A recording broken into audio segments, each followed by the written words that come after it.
And I just remember how I felt when I was with them. It was always a very peaceful feeling.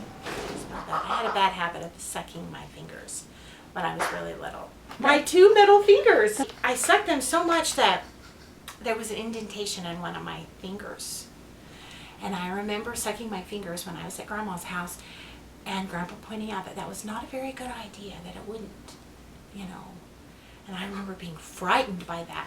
But now that I look back, that was probably good. At 7, I was probably needed to be told that I needed to give that up. Now looking back at that, he had my whole interest in mind. He was just trying to help me. I often have memories of him kind of reading in a chair in the corner of the living room or the den or someplace away from a lot of the hubbub. And he was always, you know, grandmother would be, oh, why don't you try doing this? Or she'd set up things for us to do. She liked to orchestrate a lot of things. And Grandpa was more there in the background, always pleasant with his twinkle in his eye. You knew he loved having us there, but he wasn't always in the middle of the fray. So he was tall and quiet, and his eyes would twinkle as he would smile at you, and he would listen to everything. He never had an agenda for us. He was just happy we were there. It was funny. You could tell he observed us a lot. I can't remember him not smiling most of the time. He was very, you know, I guess when he was sitting reading, he was probably had a sober expression on his face, but I can't, when he interacted with the kids when we saw him, I can't remember being, I don't know that I have any memories of him being stern even, you know, but he's certainly authoritative. Just his size and his presence would do that. You know, I don't know if people would look at me and say, oh, she's always smiling. They'd probably be, she smiles, but she's kind of stressed sometimes. But I think of Grandma and Grandpa, and they were always smiling, and maybe that's what grandparents do. But, I mean, I don't think I ever once saw Grandpa not smile. He cared about his children and his grandchildren. And when I think of him, I always think of a big smile on his face. I always think he just loved me.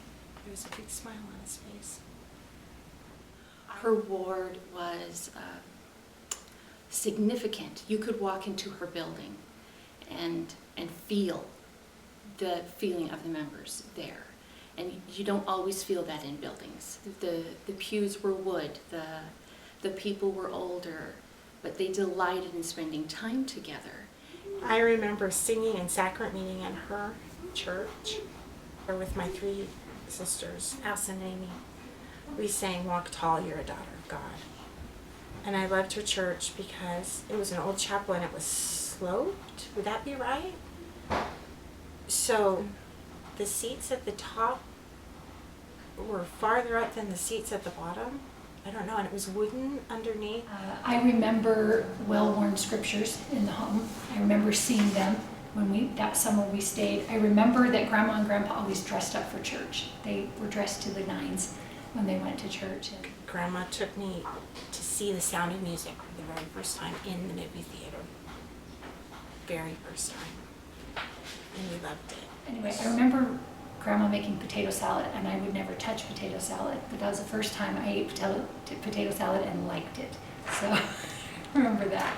She helped me quilt. One time when she came to visit us, she helped me make a quilt cover for my bed, and her stitches were just so beautiful, and she taught me to knit one summer when I was there, and I was a Mary Miss, so I can't remember exactly what age that would be, but it's 9 or 10 maybe, and I guess she would have been 65 around there, and she taught me how to knit, which took a long time because my fingers are not as good as her, and she was very patient to keep coming back and finding where the problem was, taking it out, letting it get started again, and but it finally did stick, and by the time I was in college, when I did get a chance to travel, that was something that I did a lot when we were driving places or on a bus going somewhere. I knit about 3 or 4 sweaters that year, and it was all because she had taught me how to knit. I think it was that same summer we were there. She tried to teach me how to do tatting, which is like making lace. Totally out of my league. I do not have the patience nor the agility to, but she, you know, could make beautiful tatting. I actually still have the I don't know if it's called a tatting needle, but that she gave me. Okay, that's another memory. I still have one satin pillowcase of grandmother's. I used the one all through college. She made one when I graduated from high school, and it's just bare, like threadbare, because I used it for years and years. But I still have she made me two, and I still have one. I couldn't bear myself to, you know, you want to take it out because you want to think of her, but She gave this book to me when I was 12. And there's some marks in it, but I loved her handwriting. When she gave this book to me, she asked me to treasure it and read it. And I did, and I loved it. And I just it meant a lot to me that she cared that I knew about. This book is about her grandfather that her mother wrote. And this has always been a special book to me. I've learned so much about them and read so much of it. Wonderful, wonderful insights and revelations even in our family. And I'm so grateful for it. And I was touched as a 12-year-old to receive a book like this from my grandma. It meant a lot to me. And I remember her writing birthday cards and writing sweet little notes in birthday cards, and I remember she put a $5 bill in birthday cards, and so get this sweet little note, and I remember just the tiny little handwriting and beautiful cards. One summer we rented a home right next door to Grandma and Grandpa's house, and for 1 month. My mom, all of us were there. Maylee and Allison were going to a camp at BYU for 2 weeks. We were out and visited all the Utah relatives. We'd come out to Utah like once every 3 years, but this summer we stayed there for, I think it must have been close to 6 weeks. But next to Grandma and Grandpa's house, it was a month. Grandmother knew the children who lived on the street, even though her kids were older and grown up. So she often would introduce us to someone who lived there, or invite them over when we were there so there would be others to play with. And sometimes she would walk us down to the park that was at the end of Gramercy, and we would go play there. But there were so many fun things at her house that we didn't often do. I remember Grandma introduced my brother Rob and I to two of their neighbors, Jeremy and Jenny, and just so that we would have friends to play with. And I remember her going over and introducing us to us, and we did things all summer long with these kids, which I thought was really nice of her to like branch out in the neighborhood. And then I remember she had a friend named, and I think it was Desi, who had a three-wheeled, it was like a big tricycle for older people. That's what, I don't know how to describe it. And I remember when Desi would come to visit, we would go and ride her bike up and down the street while she was visiting with Grandma. How fun that was. Well, we loved it when she came because we got to ride her bike. I realized reading my journal how important it is that your grandchildren have memories with their grandparents. And living that summer that we went out there, I mean, it was totally different than a visit from Grandma and Grandpa. You know, because we lived there. I don't know how they put up with all those kids all the time. That was probably like, whoa, you know, I don't know how many kids we had at that time. There were a lot of us. We saw them Regularly, frequently. or- I remember we would see them frequently.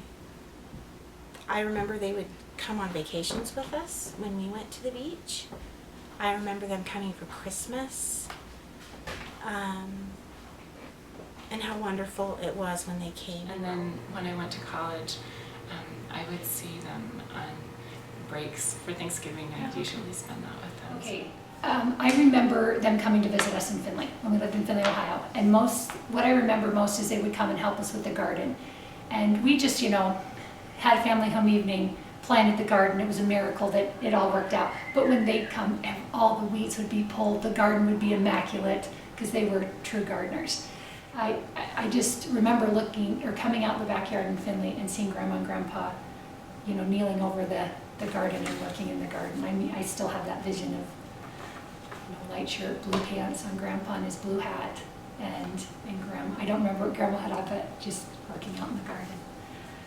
She'd tell us things about trips that she'd taken, and she'd tell us about what it was like. And probably she was one of the first reasons that I really had a desire to travel and see the world. And they were always so happy and loving and hugging, and they always thought that we were the best children that there ever was. And you could feel that as a child. You could feel their acceptance and their love. And I thought that all grandmas and grandpas were like that. But as you grow up, you realize that is not true. That is a wonderful, wonderful gift that they gave us, was their acceptance and their love and their praise. I just went back to Grandma's house last year. I just wanted to see it. I wanted to drive and be in that town. I wanted to be where she used to be. Because you can't talk to her, and that's tough. But she knows that, that she knows everything that you're dealing with. And I actually, maybe this is one of the most important legacies I hope I can pass on to my kids.